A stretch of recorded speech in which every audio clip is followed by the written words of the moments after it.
a sua Bíblia no livro de Mateus, capítulo 6, verso 9. Eu não vou pregar não, irmãos, eu vou trazer uma palavra aqui rápido. Acho que quem esteve aqui hoje de manhã, a ceia do Senhor, a palavra que nós ouvimos, nós estamos bem alimentados, né? Estamos bem alimentados.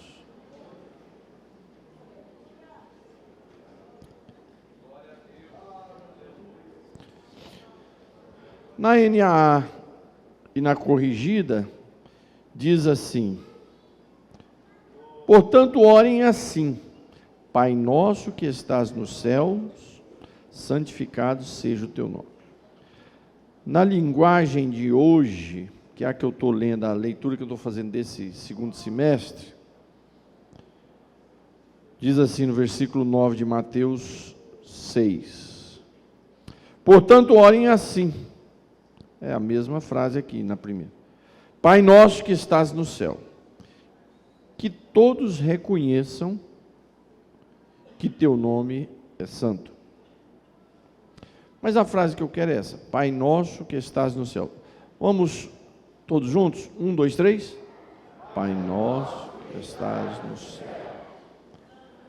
Agora você vai fechar o seu olho e você vai agora não repetir a palavra que eu pedi, mas você vai falar com Ele.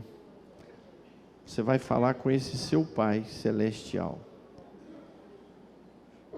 1, 2, 3. Fale com Ele e para Ele. 1, 2, 3. Pai nosso que estás no céu.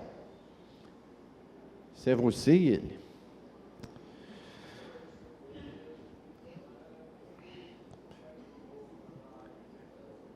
Eu disse a vocês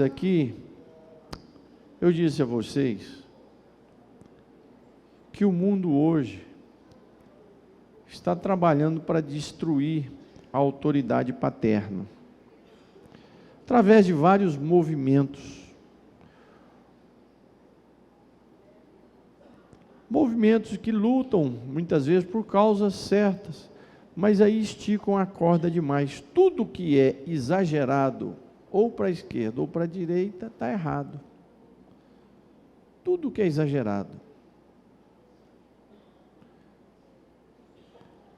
Então, pessoas que puxam demais a corda em defesa de uma bandeira. Então, hoje nas escolas nós não temos mais a homenagem do Dia das Mães, Dia dos Pais. Vejo gente e movimentos desqualificando a paternidade. Tem teorias acadêmicas contra o paternalismo. Há sociólogos que eu ouço muito e que eu gosto de ouvir. Trabalho um tema na história chamado decolonização, que é interessantíssimo esse tema, é muito rico. E a meta é trabalhar a desconstrução do paternalismo. São 3, mas uma delas é a desconstrução do paternalismo, porque o paternalismo representa o machismo, a autoridade, o autoritarismo. Então, nessa doutrina que estão correndo no mundo acadêmico, nas universidades, chamado decolonização, temas de provas, de redações, inclusive a minha prova do doutorado foi esse tema, decolonização.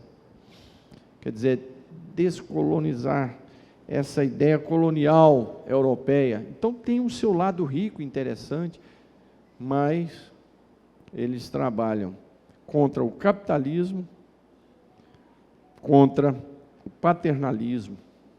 Então, tudo isso não vale nada. E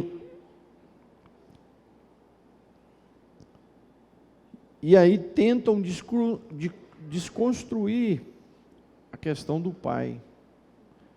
Poxa, irmão, quem tem pai sabe a benção que é. Quem teve um pai. Às vezes até um pai que não foi um bom pai, um bom exemplo, mas você ama. E perguntaram a Jesus: Senhor, como nós devemos orar? Jesus disse: Eu vou ensinar para vocês. Ele não usou outro termo. Ele disse: vocês quando forem orar, orem assim: Pai Nosso. Olha isso. A questão do Pai é tão importante na Bíblia, que no Antigo Testamento, que não está revelado claramente a doutrina da paternidade de Deus, era um Deus assim, tão distante às vezes, né, que há uma história, a gente não sabe se é real, mas na tradução da Septuaginta, chama Septuaginta porque foi traduzido por 70 pessoas, mais ou menos no ano 150 antes de Cristo, que foi feito em Alexandria, e que foi a Bíblia usada por Jesus e pelos apóstolos. Era uma Bíblia traduzida do hebraico para o grego. Por quê? Porque a população maior dos próprios judeus era um grego. Eles falavam em grego, porque a maioria não morava na Palestina. Então, os judeus que moravam em Alexandria, no Egito, fizeram essa tradução. O respeito pelo nome era tão grande que quando eles iam escrever a palavra Jeová, ou Deus, eles saíam da cadeira, tomavam um banho e trocavam a roupa e a caneta e escrevia Jeová.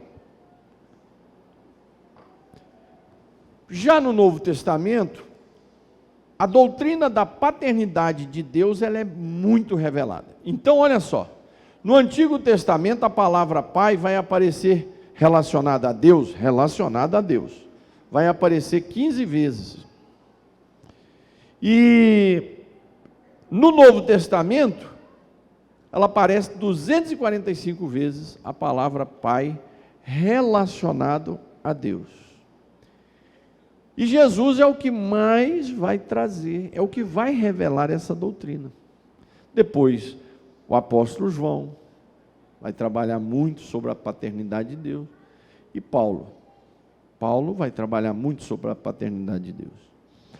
Pai nosso que estás no céu. Jesus já disse, Pai nosso que estás no céu, quando você for orar, Pai nosso que estás no céu, para também nos mostrar que nós aqui na terra somos uns pais terrenos, temos as nossas falhas, mas esse Pai que está no céu não tem falha nenhuma.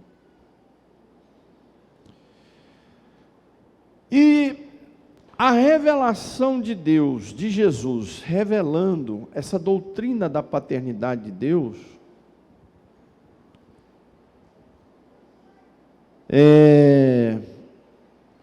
ela é uma manifestação do ensino do Deus Consolador, do Deus carinhoso, do Deus presente, do Deus sustentador, do Deus amigo, do Deus que corrige, como o Pai, Ele corrige.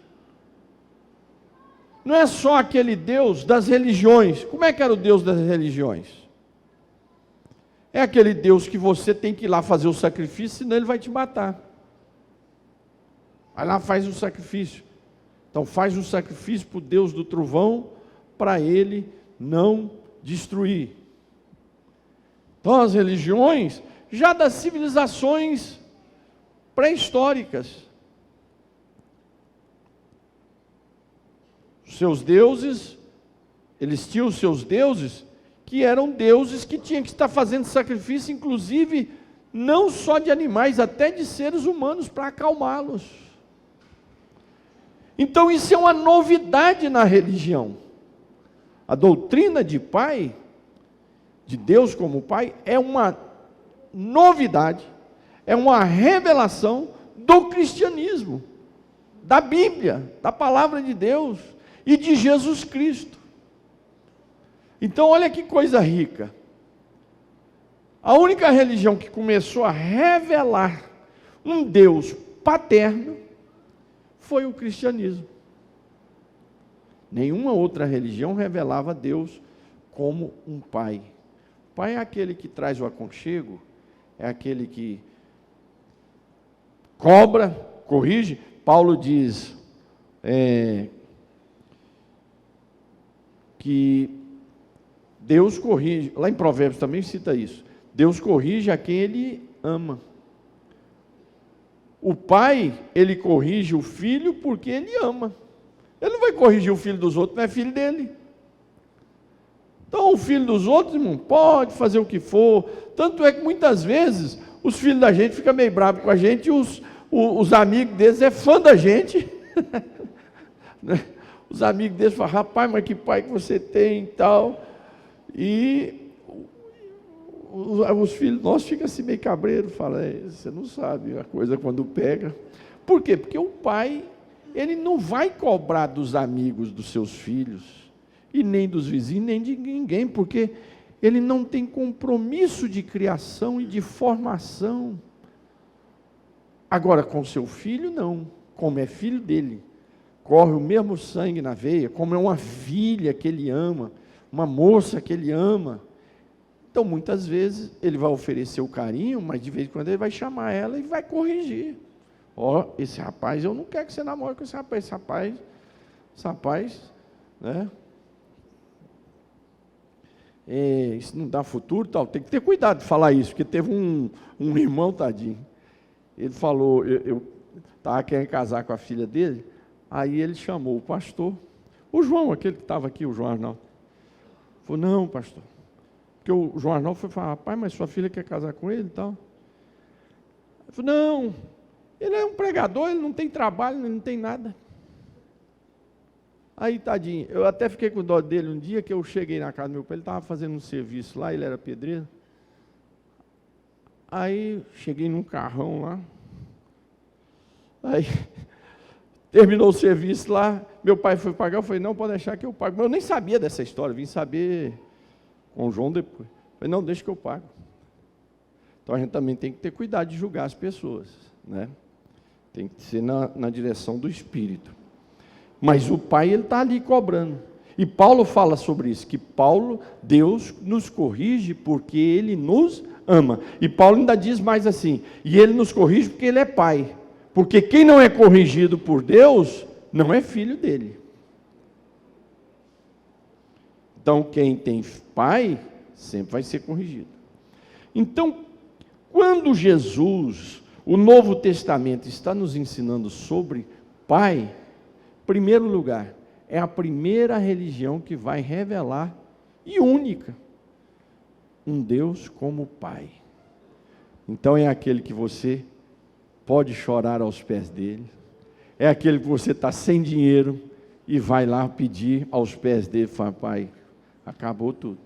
É aquele que você está numa crise, você vai lá, pai, eu vim aqui porque eu entrei numa crise. Pai, eu vim aqui porque eu estou com dificuldade na minha família, no meu lar. Pai, eu estou desempregado. Pai, eu preciso de saúde. Pai, eu preciso de uma renovação espiritual. Pai, eu estou passando por um vento. Esse é um Deus que Ele é Pai. Por isso que Pedro falou, Jesus, como é que a gente deve orar? Ele disse, Pai nosso. Porque agora, a partir daquela palavra de Jesus, nós tínhamos um Deus que seria o meu e o seu Pai. Então você tem um Deus, não é só um Deus. Não, você tem um Deus que é Pai. Ele é um Pai celestial.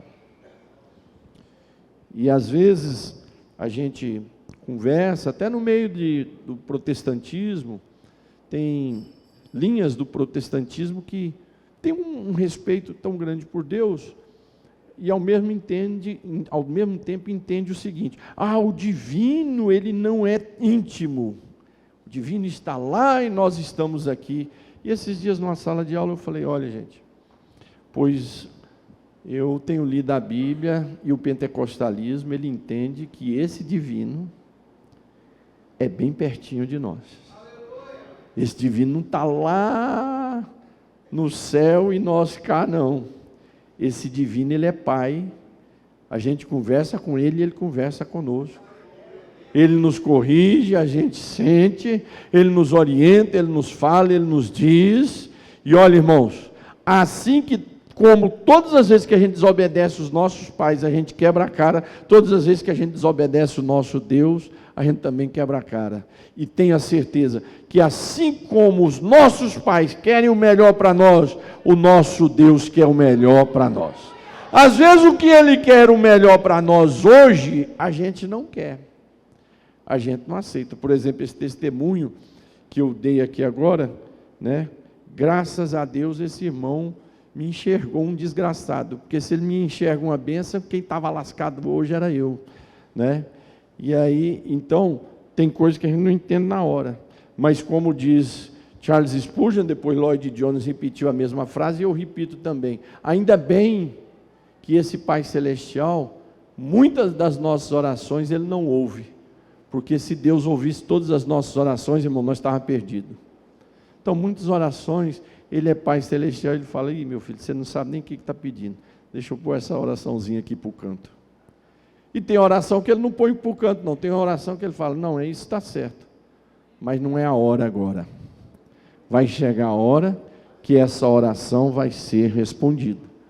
Vai chegar a hora que essa profecia vai se cumprir, mas não é agora. Então, esse Pai Celestial, Jesus manifestou o perfil desse Pai, desse Deus. Jesus, irmãos, preste atenção no que eu vou falar para vocês, que talvez você não tenha ouvido. Não sei se eu vou conseguir falar com tanta clareza, mas é provável que você ainda não ouviu isso. Jesus é a manifestação de Deus. Então, Filipe chegou para Jesus e falou assim, mostra-nos o Pai. Ele falou, não, quem vê a mim, vê o Pai. Certo? Todos nós já ouvimos isso. Mas vem cá, Jesus não disse que Deus é Pai? É. Então quem vê Jesus vê o Pai, não é isso? Jesus, Ele é a manifestação de Deus como Pai. E a Bíblia mostra isso. Quantas vezes a mulher do fluxo de sangue vem tocar, Jesus dizia, minha filha, vai, a tua fé te salvou. A manifestação de quem? De Pai. Quantas vezes Deus chamou as mulheres de filha? A mulher cananeia lá, implorando a Jesus, até os discípulos, que era meio esquisito, né? Os discípulos eram meio esquisitos, porque a mulher foi adorar Jesus com os perfumes, Judas ali comandou uma rebeliãozinha ali. Ah, está gastando muito dinheiro aí, para que isso? Gasta com os pobres, conversa fiada, ele queria o dinheiro. E então, mas dessa vez não, a mulher cananeia estava perturbando tanto Jesus, e Jesus nem ligando, fazendo de conta, né, que não estava ligando. Aí os discípulos perturbaram, Senhor, socorre essa mulher para ela parar de perturbar. Jesus disse, não vou dar comida para ninguém não, isso aqui é só, vou jogar comida para os cachorros não, olha isso. Não, Senhor, até os cachorrinhos comem quando cai a migalha da mesa. Minha filha, vai, a tua fé te salvou, a tua filha está liberta. Jesus por várias vezes chamou as mulheres atribuladas de filha, como o pai que chama. Às vezes demora a responder um pouco para fazer um teste, porque não é a hora. E quantas vezes Jesus chamou também alguns de filhos? Quantos textos na Bíblia manifestam a paternidade de Deus? Quando ele abraça a menina e vai lá ressuscitar e ora pela filha de Jairo. É um pai. Quando ele multiplica e dá pão para mais de 5.000 pessoas, quem é que nos dá pão? É o Pai. São manifestações do caráter de Deus em Jesus, nos mostrando a paternidade. Olha, você quer conhecer como é que eu sou Pai? Eu, Deus, que estou no céu? Olha aqui, como é que o meu filho Jesus está tratando vocês. Eu sou assim. Então esse Jesus que cuidava das mulheres enfermas, atribuladas, agoniadas, aflitas e dizia, minhas filhas, que perdoava pecado, assim como o Pai nos perdoa, né? A gente como Pai perdoa os filhos, a gente como filhos, nossos pais nos perdoa, coisa que outros não perdoariam, mas o Pai perdoa. Eu e você, quantos pecados e erros já cometemos contra o nosso Deus, mas Ele vai lá, abraça e perdoa. Por quê? Porque Ele é Pai. E Jesus fazia isso. Jesus manifestava a paternidade de Deus, curando quem estava enfermo. É um presente tremendo aí. Imagina, você está enfermo, paralítico, aí você começa a andar. Mas ao mesmo tempo ele dizia, qual é melhor? Dizer ao paralítico, levante e anda, ou perdoar os seus pecados? Vai e não peques mais. Levanta, toma o teu leito e anda. Manifestando o amor de Deus como Pai. E quando ele abraça as crianças? Isso não existia na cultura daquela época, irmãos. Essa proximidade com crianças, isso é uma cultura nova. Criança era lá.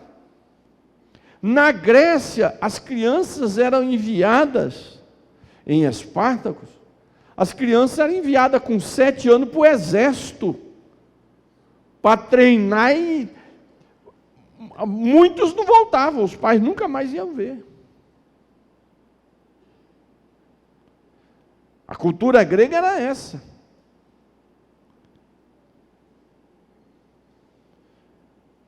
Os judeus, a criança, com 7 anos, começava os estudos junto aos líderes. Não tinha essa intimidade, essa aproximação. Você não lê em livro nenhum da literatura um contato de alguém com criança. Mas na Bíblia registra que Jesus abraçava as crianças, impondo as mãos sobre a cabeça deles, os abençoava. O que é isso? Quem é que faz isso? Quem é? Pai. E eu e você somos essas crianças na mão do Senhor. Eu e você somos filhos de um Deus que é Pai.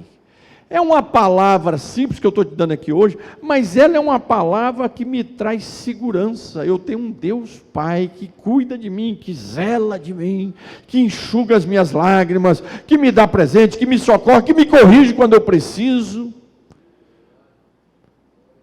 Porque se nós vivemos sem correção, é uma miséria terrível. Eu me lembro de um jovem, coitado, morreu com 33 anos nas drogas, tentou sair, a gente aqui tentou ajudar, mas não foi possível, filho de um grande líder. E só que esse grande líder foi deixar essa criança na porta da casa deles, era um casal, e um dos maiores líderes da Assembleia de Deus no Brasil. Eles eram um casal já idosos, e deixaram a criança na porta. Bateram lá, aquelas historinhas, bateram e sumiram, porque eles abriram a porta, estava lá a criança, pegaram para criar. Só que eles eram idosos, não tinham mais aquela força, não corrigiram o menino em hora nenhuma, tudo que o menino queria, foi indo, o menino virou uma doideira, cresceu, virou uma doideira, tentamos ajudar, o pastor nos pediu para tentar ajudar, tentamos, mas não foi possível, não tinha mais jeito. E um dia, ele falou para mim, só sabe qual é a minha tristeza? Meu pai nunca me corrigiu. Mas não é que o pai dele não prestava, não era isso. O pai dele era velhinho, não tinha força. Mas o que eu admirei foi o seguinte, que o ser humano, ele precisa da correção. A correção também é uma forma de nós nos sentirmos seguros. Então, quando o Senhor te corrigir, lembre-se que Ele está corrigindo, porque Ele sabe que você é filho dEle, e Ele é seu Pai. Na angústia, você tem um Pai para buscar socorro. Na aflição, na luta, no desespero, no desemprego, nas batalhas familiares, nas batalhas financeiras em que for, lembre-se, você tem um Pai celestial. E quem nos ensinou isso, jovens, foi Jesus. Pai nosso. De pé, por favor.